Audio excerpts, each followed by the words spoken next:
Hi friends, मैं हूं संदीप बुद्की और आप देख रहे हैं द मोबाइल इंडियन। और वक्त हो चुका है न्यूज फटाफट का।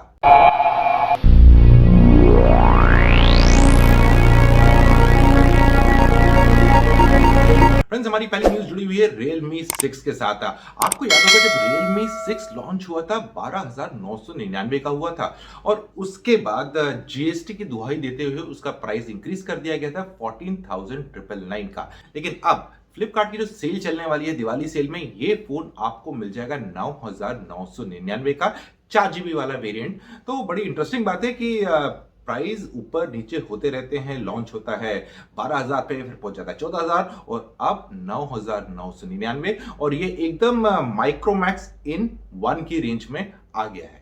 फ्रेंड्स, हमारी अगली स्टोरी जुड़ी हुई है पबजी के साथ।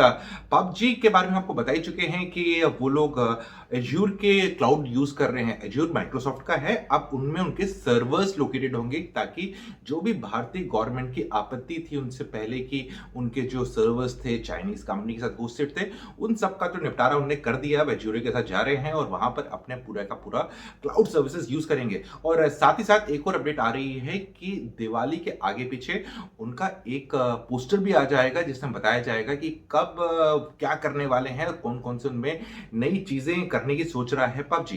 यहां पर ये बता दें कि अब एक्चुअली क्या चल रहा है कि पबजी ने अपना सर्वर्स तो चेंज कर दिए, इंडियन सर्वर्स ले लिए हैं। अब वो लोग गवर्नमेंट को दोबारा अप्रोच कर चुके हैं और उनको बता रहे हैं देखो जो जो आपकी डाउट्स थे, जो हमारे ऊपर आपको प्रॉब्लम थी कि हम लोग ये काम ठीक से नहीं कर रहे हैं, वो चीजें हमने सॉल्व कर दी है। और अगर आपके पास और भी क्वेश्चन है तो बता दीजिए, हम उनका भी निपटारा कर लेते हैं ताकि हम जल्दी ही भारत में पबजी को दोबारा लॉन्च कर सके। फ्रेंड्स, हमारी अगली स्टोरी जुड़ी हुई है माइक्रोमैक्स के साथ। माइक्रोमैक्स जो भी रिसेंटली दोनों फोन लॉन्च किए थे, माइक्रोमैक्स इन नोट और 1B, ये दोनों के दोनों फोन कल से प्री ऑर्डर पे मिलने स्टार्ट हो जाएंगे फ्लिपकार्ट पे। तो फ्रेंड्स, यहाँ पर जो फ्लिपकार्ट पे प्री ऑर्डर वाला गेम चालू करने वाले हैं माइक्रोमैक्स, इससे दो चीजें समझ में आती हैं। यूजली कंपनीज प्री ऑर्डर पे कब जाती हैं, जब या तो उनके पास ऐसा लगता है कि बहुत ज्यादा डिमांड आने वाली है उसको मैनेज करने के लिए, या ये भी होता है कि अभी तक उनकी प्रोडक्शन रेडी नहीं है, ज्यादा माल रेडी नहीं है, तो इसीलिए पहले प्री ऑर्डर पे जा रहे हैं कि कुछ आइडिया लग जाए कि कितनी डिमांड होने वाली है। तो क्योंकि अभी तक माइक्रोमैक्स के जितने फोन हुए हैं, दोनों फोन जो अनवील किए गए हैं, उनके बारे में कोई भी अपडेट्स नहीं आ रही है। इन द सेंस कि किसी के पास भी डिवाइसेस पहुंचे नहीं है जो उसका रिव्यू दें या कुछ दें, ताकि समझ में आए कि डिवाइस एकदम सही सलामत है या उनमें कुछ कमियां हैं।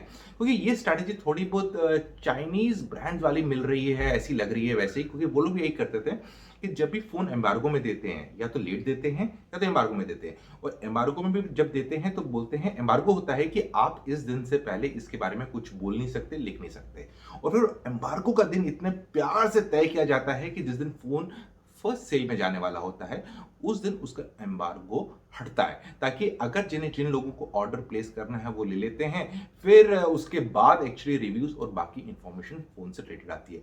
अब माइक्रोमैक्स के पीछे क्या स्ट्रैटेजी चल रही है, एक तो बहुत लेट फोन लॉन्च कर रहे हैं क्योंकि दिवाली की सेल अभी स्टार्ट होने वाली है, बहुत सारे फोन्स के प्राइसेस बहुत ही अमेजिंग दाम पे आएंगे। तो प्री ऑर्डर से वो उनको ब्लॉक तो कर रहे हैं, लेकिन बहुत सारे क्वेश्चन ऐसे हैं जिनका जवाब माइक्रोमैक्स को अभी देना बाकी है। फ्रेंड्स, हमारी अगली स्टोरी जुड़ी हुई है वीवो के साथ। वीवो अपने एक नए ओएस पे काम कर रहा था, फन टच ओएस को करने वाला है बाय बाय, और नया ओएस जो आने वाला है उसका नाम है ओरिजिन ओएस। और अब एक चीज की उन्हें पुष्टि कर दी है कि ओरिजिन ओएस 18 नवंबर को होगा लॉन्च। भारत में लॉन्च हो रहा है, चाइनीज मार्केट में लॉन्च हो रहा है, और फिर तब पता लग जाएगी डिटेल्स कि कौन कौन से फोन में ये नया अपडेट आएगा और जितने पुराने फोन जो फन टच ओएस से बेस्ड हैं, क्या वो ओरिजिन ओएस पे अपग्रेड हो सकते हैं कि नहीं। तो इस सब का खुलासा होने वाला है 18 को, लेकिन इंतजार रहेगा देखने के लिए कि क्या क्या नए चेंजेस लाए हैं वीवो अपने नए ओएस में। फ्रेंड्स, हमारी अगली न्यूज जुड़ी हुई है बिग बास्केट साथ। बिग बास्केट एक ऑनलाइन ग्रोसरी स्टोर है और वो थोड़ी मुसीबत में आ गए हैं। क्यों मुसीबत में आ गए हैं? उनके 20 मिलियन कंज्यूमर्स का डेटा हो चुका है कॉम्प्रोमाइज, और उनके जो साइट है उस पर एक साइबर अटैक हुआ था और उसके चक्कर में इन सब का डेटा कॉम्प्रोमाइज हो गया, हैकर्स के पास पहुंच गया है।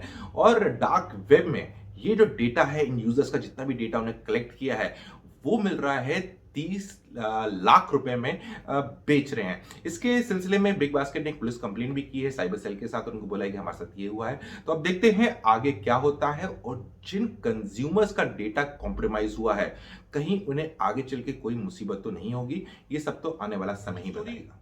फ्रेंड्स हमारे पास एक अपडेट आई है नोकिया की तरफ से। नोकिया ने एक सेट टॉप बॉक्स बनाया है। ये उनके लिए एक ऑस्ट्रेलियन कंपनी ने बनाया है। इस सेट टॉप बॉक्स का नाम है नोकिया स्ट्रीमिंग बॉक्स 8000 और ये 4K सपोर्ट करता है और एंड्रॉइड टीवी बॉक्स की तरह है। मतलब कि जो भी आपके सेट टॉप बॉक्सेस रहते हैं जो आप लाइव स्ट्रीमिंग के लिए घर में यूज करते हैं, जैसे मी का भी एक बॉक्स हुआ था, उसी की तरह है। और ये भी इसमें कोई ज्यादा जानकारी नहीं दी है कि ये बाकी मार्केट्स में कब अवेलेबल होगा, क्योंकि फिलहाल तो ये यूरोपियन मार्केट में लॉन्च होने वाला है। और जो इसका मॉडल नेम है ना 800, उसी के बराबर की कन्वर्टेड प्राइस बन के आ रही है हिंदुस्तान में, यानी कि 8,000 रुपए का। इंटरनेशनली इसका प्राइस 100 यूरो के आसपास होने वाला है। फ्रेंड्स आप सब लोग जो एंड्रॉइड फोन यूज करते हैं वो गूगल फोटोज को भी यूज करते होंगे, और गूगल फोटोज में कुछ एडिटिंग एप्स भी हैं जिनको यूज करके आप पिक्चरों में चार चांद लगा सकते हैं। लेकिन एक ऐसी अफवाह आ रही है या एक न्यूज ऐसी डेवलप हो रही है जिसे पता लग रहा है कि आने वाले वक्त में जो गूगल है अपने फोटो एडिटिंग जो ऐप है उसमें कुछ कुछ फीचर्स के लिए शायद प्रीमियम चार्ज कर सकता है। प्रीमियम यानी कि एक फी चार्ज करेगा और तभी आप उनको यूज कर सकते हैं। उनमें से प्रमुख फीचर्स हैं जैसे कि कलर पॉप, जिसमें क्या होता है कि जो मेन सब्जेक्ट है वो कलरफुल रहेगा और बाकी सब ब्लैक एंड व्हाइट हो जाएगा। ऐसे और भी कुछ फीचर्स हैं, लेकिन अभी क्लियरली कोई इंफॉर्मेशन नहीं आई है गूगल की तरफ से। लेकिन ये डेवलपमेंट चालू हो चुकी है और खासकर इंटरनेशनल मीडिया में इसके बारे में काफी न्यूज और कंटेंट डेवलप हो रहा है। फ्रेंड्स हमारी अगली स्टोरी जुड़ी हुई है सैमसंग के साथ। सैमसंग की जो एम सीरीज है काफी पॉपुलर हुई है भारत में, और अब कुछ लीकों के हवाले से खबर आ रही है कि उनका एक और एम सीरीज का फोन तैयार हो रहा है रेडी होने के लिए, और उसका नाम है सैमसंग गैलेक्सी M62। इस वाले फोन की खासियत ये रहने वाली है कि इसमें 256 GB 256 GB की इंटरनल मेमोरी होगी। फ्रेंड्स अभी बाकी डिटेल्स क्लियर नहीं है, लेकिन कहा जाता है कि दिखने के मामले में अभी तक का सबसे प्रीमियम स्मार्टफोन हो सकता है सैमसंग की तरफ से एम सीरीज में। फ्रेंड्स आप सब तो नेटफ्लिक्स के बारे में जानते ही हैं और उसका ऐप भी यूज करते होंगे। और एक चीज है कि ये जो नेटफ्लिक्स है ये जब लॉन्च हुआ था ये डायरेक्ट कंपटीशन दे रहा था लाइव चैनल्स को, या डीटीएच वाले जो चैनल्स होते हैं उनको चैनल दे रहा था कि भैया देखो हम लोग है ना टाइम बाउंड कुछ नहीं करते, हम टीवी से अलग हैं, हम यूजर अपने आप यूज कर सकता है जब भी अपनी उसकी सहूलियत होगी। लेकिन अब एक और डेवलपमेंट हो चुकी है, उन लोग ने नेटफ्लिक्स डायरेक्ट करके एक चैनल लॉन्च कर दिया है ऑस्ट्रेलिया में, बिल्कुल टीवी चैनल के साथ। यानी कि पहले तो टीवी चैनल्स की बैंड बजाई और अब उसी राह पे खुद चल पड़े हैं। और फिर यहां पर ये बताते हैं कि अभी तक इसके बारे में कोई डेवलपमेंट नहीं है कि ये चैनल भारत में भी अवेलेबल होगा या नहीं होगा, कब होगा, इसके बारे में कोई इंफॉर्मेशन नहीं है। और ये जो चैनल है ये बिल्कुल वैसे ही आपके जैसे स्टार प्लस हो गए, जी चैनल हो गए, उनकी तरह ही रहेगा। दिन भर ऐसे मूवीज और सीरियल्स आते रहेंगे। फ्रेंड्स हमारी अगली स्टोरी जुड़ी हुई है मोटोरोला के साथ। मोटोरोला के दो फोन मोटो G9 पावर और मोटो G5 5G वेरिएंट है, ये जल्दी ही भारत में हो सकते हैं लॉन्च, क्योंकि इन दोनों फोनों को BIS सर्टिफिकेशन मिल चुकी है, यानी कि ब्यूरो ऑफ इंडियन स्टैंडर्ड्स की सर्टिफिकेशन, जो उनको बोलती है कि अच्छा आपके सब चीजें सही सलामत हैं, आप भारत में इन्हें लॉन्च कर सकते हैं। फ्रेंड्स बस इतना ही आज की न्यूज फटाफट में। आपको आज का एपिसोड कैसा लगा कमेंट सेक्शन में जरूर बताइएगा। जल्दी मिलते हैं एक और नए वीडियो में, तब तक आप अपना ख्याल रखिएगा।